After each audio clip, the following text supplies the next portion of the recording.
Ask मुफ्ती तारिक मसूद।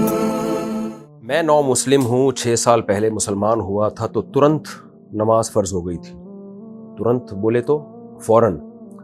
1 साल मुझे नमाज सीखने में लग गया था, तो क्या मुझे क़ज़ाए उम्री पढ़नी पड़ेगी? बहुत टेंशन में हूँ। अगर आपने नमाज़ें पढ़ी हैं तो फिर क़ज़ाए उम्री पढ़ने की ज़रूरत नहीं है। जो सीखने में टाइम लगा, तो जिस तरह बस अरकान भी अगर अदा हो गए थे ना, जैसे आपको सूरह फातिहा नहीं आती थी लेकिन आप सूरह फातिहा सीख रहे थे और जितनी सीखते थे उतनी पढ़ लेते थे, क़याम कर लेते थे, रुकू कर लेते थे, 2 सजदे, जो यानी जो अरकान होते हैं नमाज के, बेसिक अरकान, तो आपकी नमाज हो गई। क्योंकि गैर मुस्लिम जब मुसलमान होता है ना, तो जितना टाइम उसको सीखने में लगता है, तो वो सीखने वाला टाइम में शरअन वो माज़ूर होता है, तो वो फिर उसकी नमाज हो जाती है। अलबत्ता रकतें और सजदे पूरे होने चाहिए, ये ज़रूरी है। अगर रकतें भी पूरी नहीं थी, क्योंकि रकतें सीखने में तो टाइम नहीं लगता ना, जैसे फजर के 2 फ़र्ज़ पढ़ने हैं आपने, 2 रकतें पढ़नी है, तो अब 2 रकतें और हर रकत में 2 सजदे तो करने ही पड़ेंगे।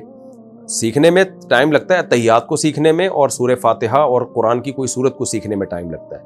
तो इस सीखने में जो टाइम लगा, तो इसमें जिस तरह भी आपने पढ़ ली, आपकी नमाज अदा हो गई है। तो जो नमाजें पढ़ ली हैं, जैसे तैसे भी पढ़ी हों, उनको लौटाने की ज़रूरत नहीं है। जो पढ़ी नहीं सिरे से, तो वो तो बहरहाल आपके ज़िम्मे है, फिर उस पर तौबा इस्तिग़फ़ार भी ज़रूरी है। जब भी कोई गैर मुस्लिम मुसलमान होता है ना, तो उसको नमाज में कितना हिस्सा सिखा देना चाहिए फ़ौरन, ये खूब समझ लें। जैसे इस्लाम में दाखिल हो, उसको सबसे पहले जो नमाज का टाइम हो, जैसे कोई गैर मुस्लिम असर के टाइम पे मुसलमान हुआ है, तो उसको फ़ौरन बता दें, भाई अब असर की नमाज आपने पढ़नी है। तो कैसे पढ़नी है? ज़ाहिर है उसको तो नहीं आती, उसको वज़ू करा दें, भाई इस तरह से वज़ू करना है, और ये बता दें असर की 4 रकतें होती हैं, और 4 रकतों में क्या है? क़याम है, रुकू है, सजदा है, 2 सजदे हैं। इस तरह से इतना भी, यानी अल्लाहु अकबर कह के नीयत बांध ले और फिर इस तरह से नमाज पढ़ ले। हाँ, टाइम उसको लगेगा सूरह फातिहा सीखने में। तो सबसे पहले जो चीज़ गैर मुस्लिम को याद कराई जाएगी वो है सूरह फातिहा।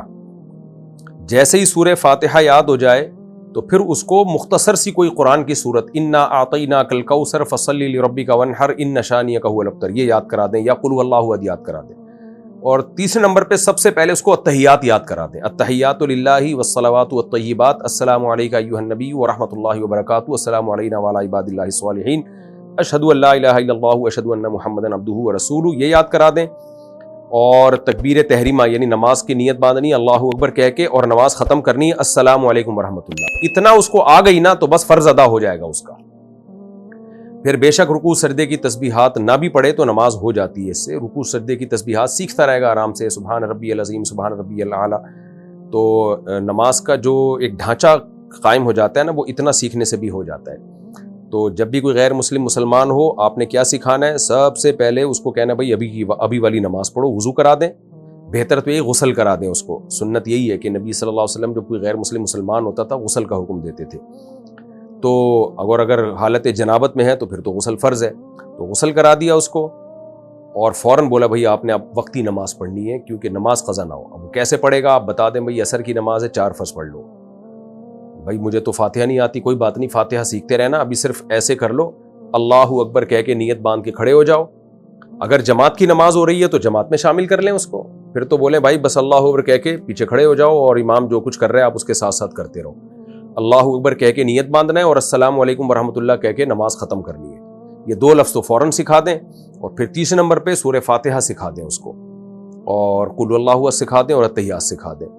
तो सारी ज़िंदगी इतनी भी पढ़ते रहेगा ना, तो नमाज उसकी हो जाएगी। इंडिया से किसी ने पूछा है, किसी के दिल में मोहब्बत कैसे डालें? कोई वजीफ़ा या कुरान की कोई सूरत है तो प्लीज़ बता दें।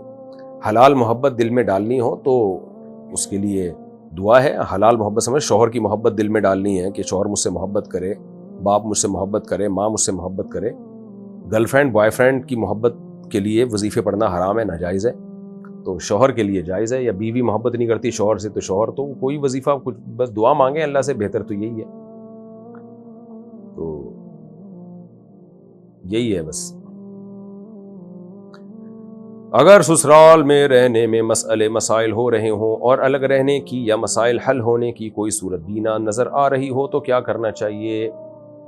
किन सूरतों में तलाक की तरफ जाना चाहिए, किन सूरतों में कंप्रोमाइज़ करना चाहिए, क्या सोच कर सब्र करना चाहिए? हर सूरत में कंप्रोमाइज़ करना चाहिए, सिर्फ एक सूरत में कंप्रोमाइज़ नहीं करना चाहिए कि बिल्कुल ही इतना ज़्यादा हालात ख़राब हो जाए कि हुदूदुल्लाह पे कायम रहना मुश्किल हो, एक दूसरे को मार धाड़ शुरू हो जाए ڈپریشن میں جانا شروع ہو جائیں, ڈپریشن کی گولیاں شروع ہو جائیں. یہ حالت اگر ہو گئی ہے تو پھر علیحدہ گھر لینا چاہیے, وہ بھی نہ ہو تو پھر علیحدگی کی طرف جانا چاہیے.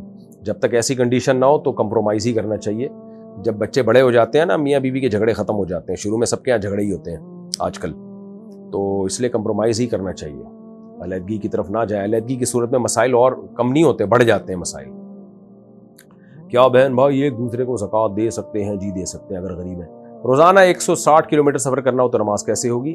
اگر شہر سے باہر نکل کے 160 کلومیٹر جانا ہے تو 78 کلومیٹر جانا کا ارادہ ہو تو سفر مسافر کہلاتا ہے ایسا آدمی.